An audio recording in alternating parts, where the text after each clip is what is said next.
ఎన్నికల నోటిఫికేషన్ వచ్చినప్పటి నుంచి ఎండలతో వస్తున్నటువంటి ఉక్కపోత కన్నా ఈ ఎన్నికల్లో ఎవరు గెలుస్తారన్న ఉత్కంఠ నుంచి వస్తున్న ఉక్కపోతే అందరినీ ఉక్కిరి బిక్కిరి చేస్తోంది. మే 13న ఏపీ అసెంబ్లీ ఎన్నికల పోలింగ్ ముగిసినప్పటి నుంచి ఆంధ్రప్రదేశ్ ప్రజల్లో ఒకటే హై టెన్షన్. ఎవరు గెలుస్తారన్న దానిపై నరాలు తెగే ఉత్కంఠ. కాసేపట్లో ఆ ఉత్కంఠ కొంతమేర వీడనుంది. నాకు అర్థం కాలేదు సార్. నెమ్మదిగా అన్ని అర్థమవుతాయి గానీ సరిగ్గా 6:30 ఎగ్జిట్ పోల్. ఇప్పుడు నా దగ్గర ఉన్న వాటిల్లో 20లో ఒక్కటి మినహాయిస్తే 19 చూడరా ఆంధ్రప్రదేశ్ లో తెలుగుదేశం కూటమి అధికారంలో రాబోతుందని ఎగ్జిట్ పోల్స్ ఇస్తున్నాయి. ఎన్నిసార్లు చెప్పాలరా మీకు? మనుషులా పశువులా? అసలు షేక్ ఇమామ్ గారి టెన్షన్ లో నేనుంటే మధ్యలో మీ కూడా ఏంట్రా? అటు చూడు. ఎస్ఏఎస్ శ్రీ ఆత్మసాక్షి గ్రూప్ ఇచ్చినటువంటి సర్వే ఫలితాలకు సంబంధించి స్క్రీన్ పైన మనం చూస్తున్నాం. వైఎస్ఆర్సీపీ 98 నుంచి 116 స్థానాల్లో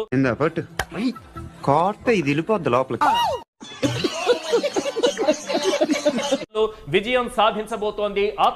జరిగిపోతుంది జరుగుతుంది. అవన్నీ నమ్మే ఉంటే నీ ఫేస్ లాగే నువ్వు ఏదో కన్నాలేసుకు బతకాల్సి వస్తుందిరా.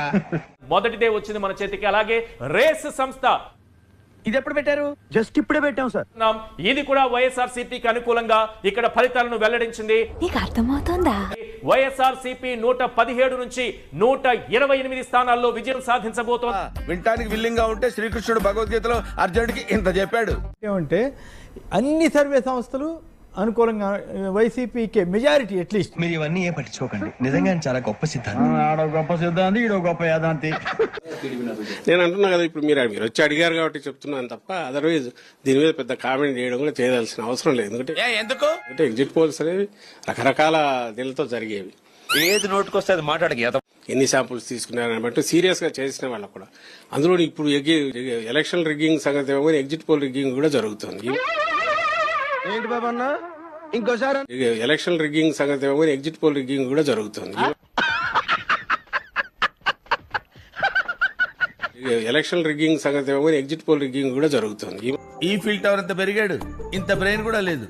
బాడీ పెరిగిందే గానీ లోపలేం లేదు. ఈ మధ్య ఒక 20 days 30 days గా చూస్తే సెంట్రల్ లో ఉన్న పార్టీ బీజేపీ వాళ్ళు ఆల్రెడీ నార్త్ లో తగ్గుతున్నాయి, సౌత్ లో పెరిగినట్టు చూపాలనేది ఇటువైపు ప్రతి చోట లెక్కలు. కూసేగాడిది వచ్చి మేసేగాడిదని సెడదే సార్. అదే మాకు ఓటు వేసిన వాళ్ళతో సైలెంట్ ఓటు అది ఎక్కువగా. అది అర్బన్ కావచ్చు, రూరల్ కావచ్చు. అందువల్ల సైలెంట్ ఓటు కాబట్టి ఈ పోల్స్ లో అంత ఎక్స్ప్రెస్ అయి ఉండకపోవచ్చు. ఇవన్నీ వినడానికి బాగుంటాయి కానీ ప్రాక్టికల్ గా వర్కౌట్ అవ్వవు. చూసాను రిఫ్లెక్ట్ అయి ఉండకపోవచ్చు. నిజంగా వాళ్ళు సీరియస్ గా చేసి ఉంటే అవన్నీ రేపు కౌంటింగ్ లో చేస్తాయి. ఇంకా బెటర్ రిజల్ట్స్.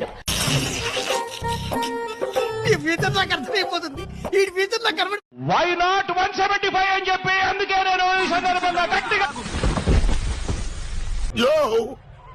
చూసుకోమల్లా జగన్ను పంపించేద్దాం. ఏంటాది గారు ఎంత పని జరిగింది? మహా దుర్మార్గులు అందరూ కలిసి మిమ్మల్ని ఈ స్థితికి తీసుకొచ్చి వదిలేశారే. సారీ. నీకు స్పాట్ నేను ఎడతాగా. ఆర్కే రోజా ప్రముఖ సినీ నటి అండ్ మంత్రివర్యురాలు. వారు చిత్తూరు జిల్లా నగరి నియోజకవర్గం నుండి ఓటమి చవి చూడబోతా ఉన్నారు.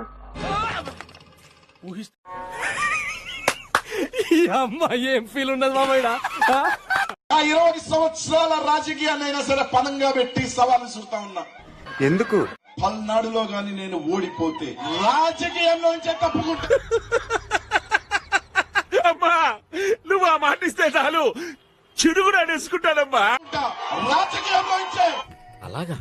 ఎంత శుభవార్త చెప్పావు బాబు. ఉండు, నీకో కలర్ సోడా కొట్టిస్తాను. పల్నాడి పౌరుషాల బిడ్డ గడ్డ మీద చెప్తా ఉన్నా, ఏడకు వచ్చి అదే పౌరుషంతో చెప్తా ఉన్నా. మీరు చేసినంత ఎక్స్ట్రాలే కదండి. నేను నర్సరావుపేటలో ఓడిపోతే శాశ్వతంగా రాజకీయాల్లోంచి తప్పు.